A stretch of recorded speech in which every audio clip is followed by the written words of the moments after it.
Bom dia, amado irmão, bom dia, minha amada irmã. Bom dia, mas pode ser boa tarde, pode ser boa noite, dependendo da hora que você esteja vendo esse vídeo, dependendo da hora que Deus te oportunizar a escutar um pouco mais sobre a palavra dele. O tema de hoje abordado é um tema bastante controverso nos nossos dias, mas que precisa sim ser abordado, né? É preciso que a gente elucide algumas questões nas cabeças e nos corações dos filhos de Deus. Mas queremos, para iniciar esse momento, pedir a presença do Espírito Santo. Ele que vem para santificar as nossas vidas, Ele que vem para conduzir toda e qualquer realidade. Pedimos, invocamos a presença dEle nesse momento. Vinde, Espírito Santo, enchei os corações dos vossos fiéis e acendei neles o fogo do vosso amor.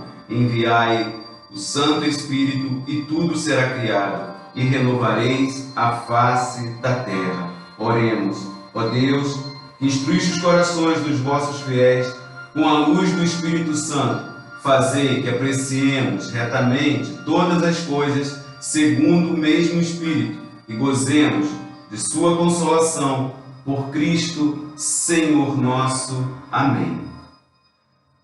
Meus amados, a temática do dia que eu estou gravando esse vídeo e que irá ao ar de encontro a você, continua falando sobre o pecado. Tivemos um primeiro momento com um irmão que falou no dia de ontem sobre o pecado. E amanhã, após a minha colocação de hoje, falará também sobre o pecado, porque é um tema que é necessário ser bem esmiuçado. É um tema que é preciso, mais do que nunca, dentro da nossa igreja, ser bem esclarecido. O vídeo de hoje, daremos essa continuidade a essa temática. Pecado é uma palavra que parece ter caído assim em caducidade, sabe? Algo que se tornou caduco, algo que se tornou meio envelhecido, ultrapassado. É como se falar do pecado nos dias atuais, nos nossos dias, fosse falar de um tema totalmente desatualizado para as cabeças e nas mentes de muitas pessoas. O mundo que estamos vivendo nos induz a achar que o pecado não é tudo aquilo que a igreja, a doutrina da igreja nos adverte. Mas, antes da doutrina da igreja, o próprio Cristo nos orienta. Eu quero ler para vocês uma passagem bíblica e que retrata essa situação de confronto entre a realidade de alguém que precisa viver sobre a graça de Deus e se reconheça pecador. Aliás, esse é o tema. Reconhecer o pecado. Você tem condição de reconhecer os teus erros, os teus pecados? Será que somos chamados a isso? Será que somos chamados a essa realidade? Será que somos constantemente convidados a revisar as nossas atitudes para ver se elas estão coerentes com a palavra e a vontade de Deus? Vamos lá então, eu vou ler uma passagem do Evangelho de São Lucas, que se encontra no capítulo 5º, e é bastante já conhecida no nosso meio. Fala sobre a pesca milagrosa. Estando Jesus um dia à margem do lago de Genezaré, o povo se comprimia em redor dele para ouvir a palavra de Deus. Vendo duas barcas estacionadas à beira do lago, pois os pescadores haviam descido delas para consertar as redes, subiu a uma das barcas, que era de Simão, e pediu-lhe que a afastasse um pouco da terra, e sentado ensinava da barca o povo. Quando acabou de falar, disse a Simão: faze-te ao largo e lançai as vossas redes para pescar. Simão respondeu-lhe: mestre, trabalhamos a noite inteira e nada apanhamos, mas Por causa de tua palavra, lançarei a rede. Feito isto, apanharam peixes em tanta quantidade que a rede se lhes rompia. Acenaram aos companheiros que estavam na outra barca para que viessem a ajudar. Eles vieram e encheram ambas as barcas, de modo que quase iam a fundo. Vendo isso, Simão Pedro caiu aos pés de Jesus e exclamou: retira-te de mim, Senhor, porque sou um homem pecador. É que tanto ele como seus companheiros estavam assombrados por causa da pesca que haviam feito. O mesmo acontecera a Tiago e João, filho de Zebedeu, que eram seus companheiros. E então Jesus disse a Simão: não temas, doravante serás pescador de homens. E atracando as barcas à terra, deixaram tudo e o seguiram. E essas são para nós palavras da salvação. Glória a vós, Senhor. Muito bem, nesses versículos desse capítulo 5 que acabamos de verificar, de ler, vemos ali um acontecimento interessante, né? Simão Pedro reconhecendo a sua indignidade perante Jesus. Mas Jesus não se recusa a estar perto e conviver com o pecador. Ora, foi para isso que Jesus veio. A missão do Senhor foi um resgate, foi resgatar aos pecadores. Mas também, reconhecendo o erro, o desvio, o pecado, o próprio Pedro consegue enxergar Jesus como alguém que o acolhe e que pode, de fato, lhe dar um sentido novo na vida. Meu irmão, talvez o cerne, o centro dessa nossa conversa de hoje esteja justamente aí, nessa atitude de Pedro, uma atitude de humildade. O cristão, ele tem por primícia ser humilde diante do Senhor, que tudo é, que tudo pode, que se fez igual a nós em todas as coisas, com exceção do pecado. Essa condição de humildade faz-nos reconhecer os nossos erros, as nossas imperfeições, por conseguinte, os nossos pecados. Tudo aquilo que nos afasta de Deus, da comunhão com o Senhor. Jesus tira-lhe o medo de ser um discípulo, um servo pecador. Sim, Simão o seguia, mas Jesus tira esse medo e confia a ele uma missão: doravante serás pescador de homens. E ali Pedro começa a entrar profundamente, fazer-se mais ao largo, mergulhar mais profundamente na missão que Jesus o confia: ser um pescador de homens. Meu irmão, tenho total certeza, minha irmã, tenho total certeza que Jesus deseja lhe confiar missões, propósitos. Mas para isso é necessário que você se reconheça dependente da misericórdia de Deus, numa atitude de humildade. É necessário que você se enxergue, sim, pecador. Esta experiência de vida que Pedro teve também deve servir para nós, membros da Igreja de Jesus Cristo.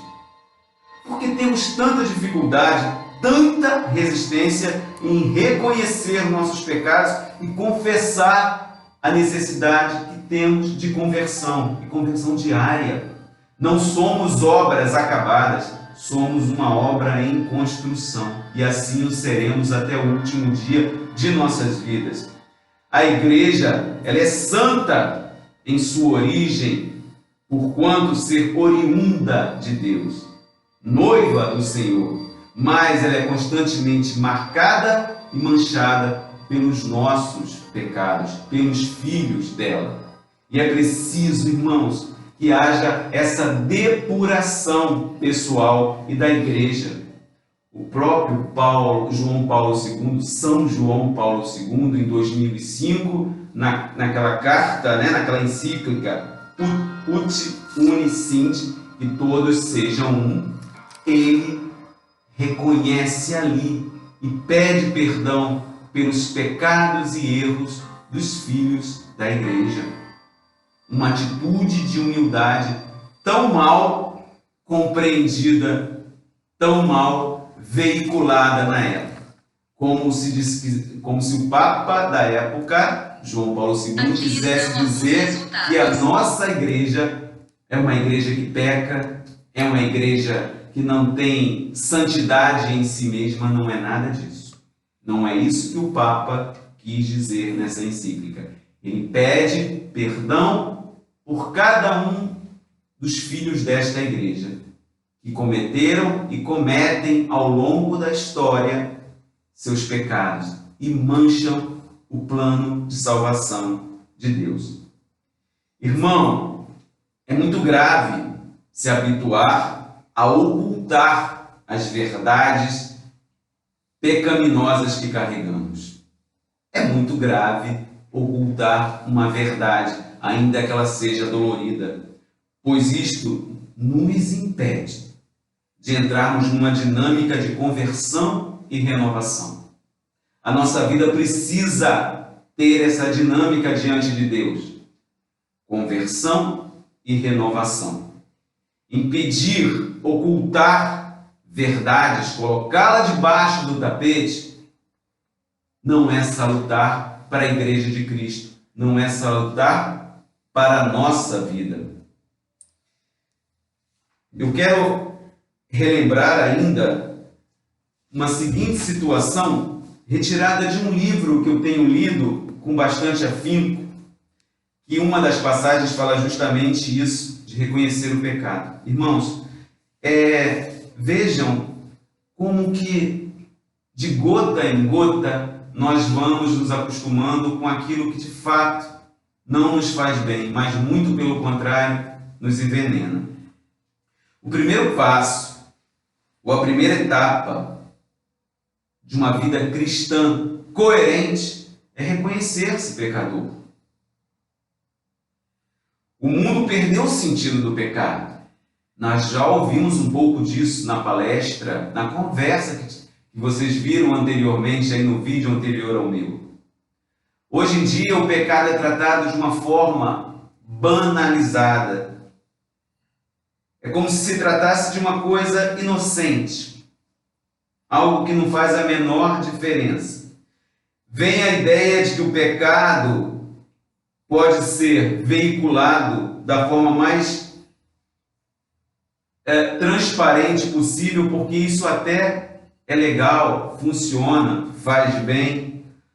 Fala do pecado, inclusive, dos mais graves, no diminutivo, pecadinho, pequenos vícios, como se para Deus houvesse diferenciações, como se para Deus o teu pecadinho cotidiano não ferisse o sagrado coração dele. Já não se tem mais medo, pavor de pecar. Se tem medo de tudo, né? Se tem medo da violência, da contaminação atmosférica, da camada de ozônio que está sendo rompida. Se tem medo de uma pandemia, dos males obscuros do corpo, da guerra atômica, mas ninguém teme mais ao pecado, porque o pecado está mascarado, está fantasiado, está maquiado. Deus, que é o eterno, o onipotente, aquele que é o amor em pessoa, e quando na figura de Jesus diz não temer os que matam o corpo, temer só quem depois de ter matado o corpo tem poder de lançar ao fogo, está lá em Lucas. Como isso hoje é entendido por muitos filhos da igreja. O teu bem maior hoje em dia, e já não é da agora, é essa vida, é esse corpo mortal. Ele se tornou teu bem maior. Não se pensa num futuro diante de Deus. E como você vai alcançar esse futuro? Essa situação ambiental exerce uma influência tremenda também nos fiéis que querem viver a despeito de tudo, de acordo com o Evangelho. Como, irmãos?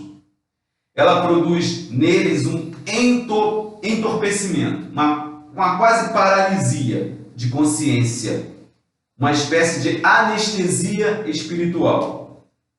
O povo cristão já não reconhece o seu verdadeiro inimigo. Não é contra homens de sangue e carne que se deve lutar. Lembram dessa passagem bastante conhecida, mas pouco vivida?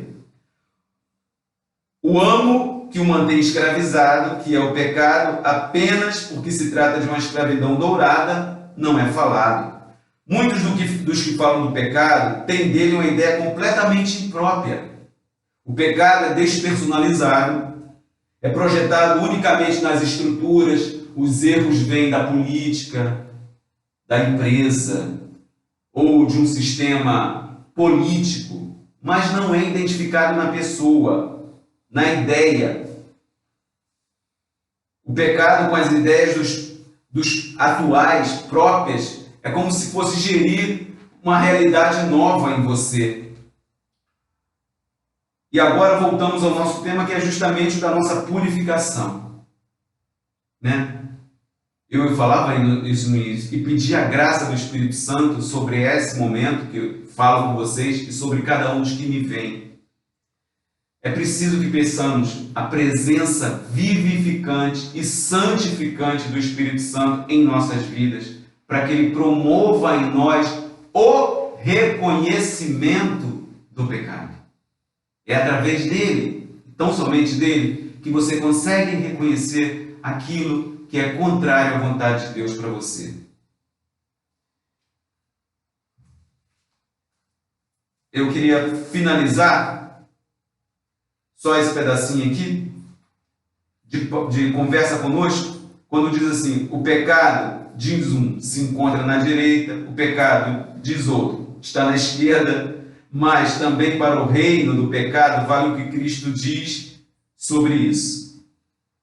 Quando vos disserem que o pecado está aqui, ou o pecado está ali, não creais, pois o pecado está dentro de vós. Irmãos, perdão, mas não sou eu que digo, é Jesus quem fala. O pecado está dentro de mim e dentro de você.